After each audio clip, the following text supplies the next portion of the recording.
Labstronic TV.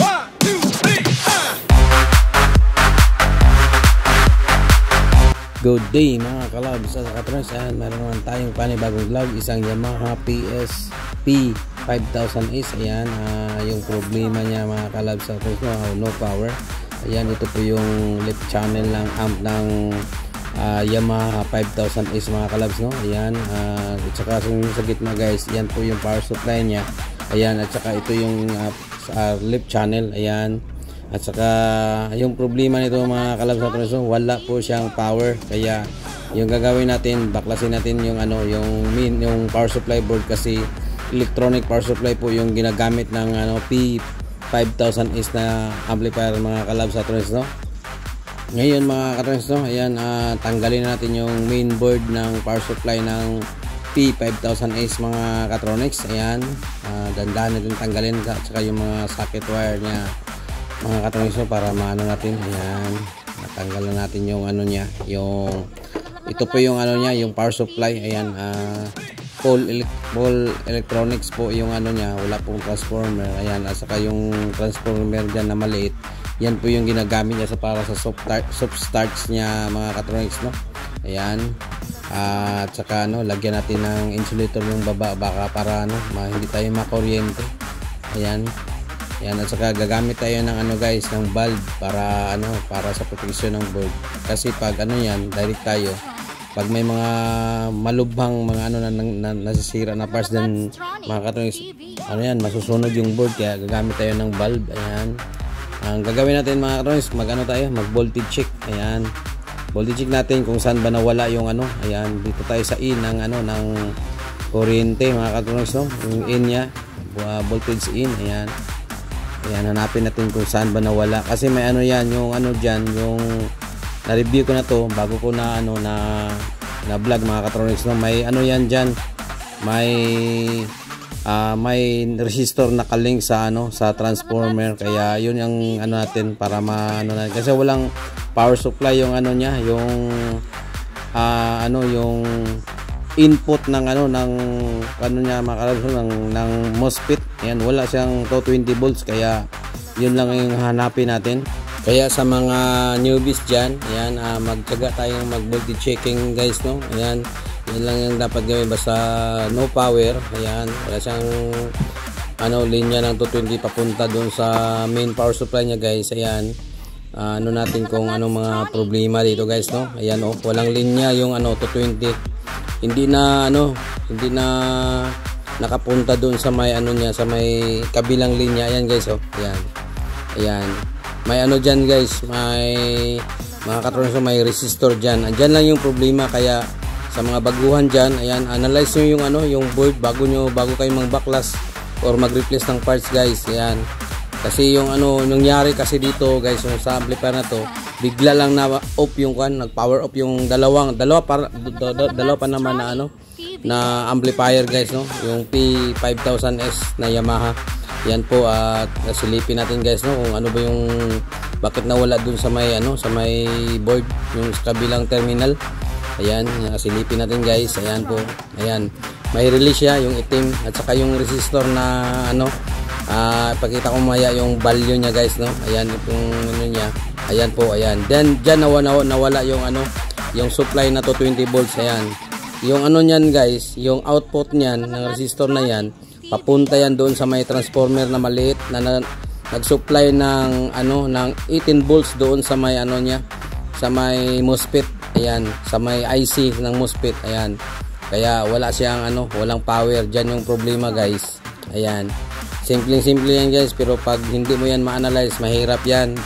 Ayan guys, ayan, ayan po mga Katronics, yung resistor. Kaya ang gagawin natin, tatanggalin natin guys, para malaman natin, at saka ma-testing natin yung parts, kung yun ba ang problema. Ayan po, na resistor, siya, ayan, ayan po siya guys, no. Ayan, yan po yung problema. Dalawa yan po, naka-series yung dalawang 6.8 ohms na 5 watts. Yan po siya mga Katronics, no. Ayan, kaya sa mga dyan, mga newbies, magtiyaga kayo, at saka analyze nyo muna yung board guys bago kayo mang-backlash, kasi delikado po yan. Ayan, wala pa namang transformer to. Ayan, power soft po yung ano natin, yung board, yung power supply ng ano ng Yamaha P5000S. Ayan guys, ano natin guys, tester natin. Ayan, mag resistance checking tayo sa ano, sa resistor kung sira ba talaga o nag-lose contact lang po yung resistor mga Katronics, no. Ayan, gamit tayo ng multitester na analog at saka set natin sa times 1. Ayan po siya kasi 6.8 ohms lang naman. Dito tayo sa times 1. Ayan. Ayan guys. O ayan. O ayan, may ano ang isa. Ayan o. Wala yan. Ayan ang isa. Ayan, may reading. Ayan. Ayan siya. Ayan. Ayan guys. Ayan o, walang ano siya. Walang reading guys. Ayan, open po siya guys, no, yung 6.8 ohms natin. Ayan, alam nyo mga Katronics, ayan, na review ko na to kasi kaya parang medyo ano lang, madali pero mahirap po yan. Ayan po yung ano natin, i-replace natin mga guys, no, kasi wala akong 6.8 yung ginamitin natin, yung 12 ohms na 10 watts guys. Ayan, ayan lang yung gagawin natin, pang ano lang yan, pang testing kasi wala akong available, kasi mas maganda talaga pag ano, original yung ano natin ilagay. Ayan, solder natin yung ano, yung 12 ohms sa 10 watts ganyan. Pang testing lang yan guys, hindi yan pwede na i-ano natin i-permanent kasi ano yan, pang testing lang po yan siya kasi wala tayong dalawang 6.8 ohms na 5 watts. Kaya yung gagamitin natin yung 12 ohms lang yung available dito sa amin sa ano, sa mga ano ko sa stock ko dito sa ano, sa shop. Kaya yung gagawin natin 12 ohms lang muna na 10 watts. Ayan, solder natin guys, no. Try natin ano mga Katronics, i-load sa ano to 20, pero yung ano natin guys, yung ano natin, yung linya, may naka-series po yan na 100 watts na bulb, incandescent bulb po siya guys, para hindi direkta sa ano, low high amperes ang ano, yung ano natin, yung board natin, kasi ano yan, delikado pag ano tayo, magkamali. Ayan, umilaw siya tapos na off. Ayan.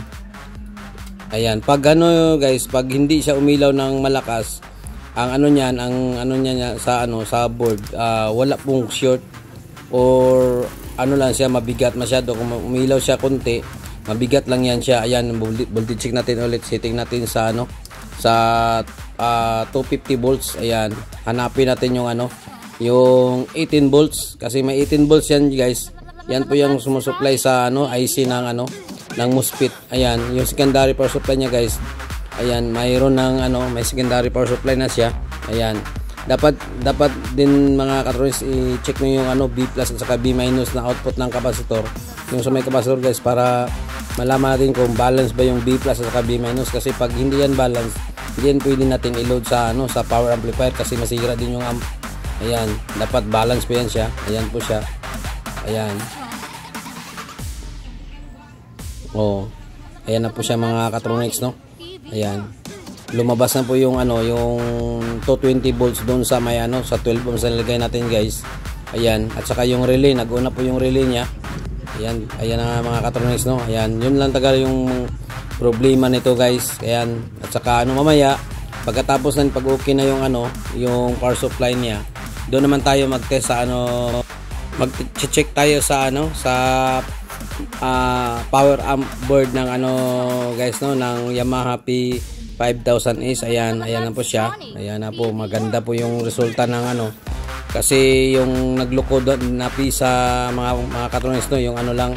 At saka ngayon, linisin muna natin yung ano, yung surface ng ano, yung nilagyan ng power supply guys, no, kasi baka may mga lead na ano, na dikit sa ano, sa ano niya, sa likod. Kaya ayan, pagkatapos ano natin guys, set up natin yung board at saka yung mga ano, wire socket, ano natin, i-setting at saka ilagay natin sa dati niyang ano, mga linya. Ayan, para maka-test tayo ng ano, ng power amplifier niya guys. Ayan, sa ano, wala man akong nakitang sira sa ano niya guys, sa power output niya, pero mas maganda mag double check tayo guys. Yan, lagay natin yung mga screw sa ano, board para hindi magtumalaw kung mayroon man tayong i-voltage check. Kaya dapat check natin ng ano, ng doble-doble. Ayan po siya mga katronis, no? Ayan. Kung hindi po natin na-load yung ano, yung board. Ngayon guys, on natin ulit. Ayan, nakadaan pa rin yan sa naka-series valve guys, no? Para safety yung ano, board. Ayan po, ipakita natin. Test natin yung ano, yung voltahe. Ayan, sakto naman guys, no? Ayan. At saka ipasok natin, ayan, no? Spark pa. Kasi may naiwan pa na voltahe guys. Ayan, on natin guys, no? Ayan na siya, i-on natin. Ayan. Ayan na siya guys. Ngayon magte-test tayo guys. Ayan.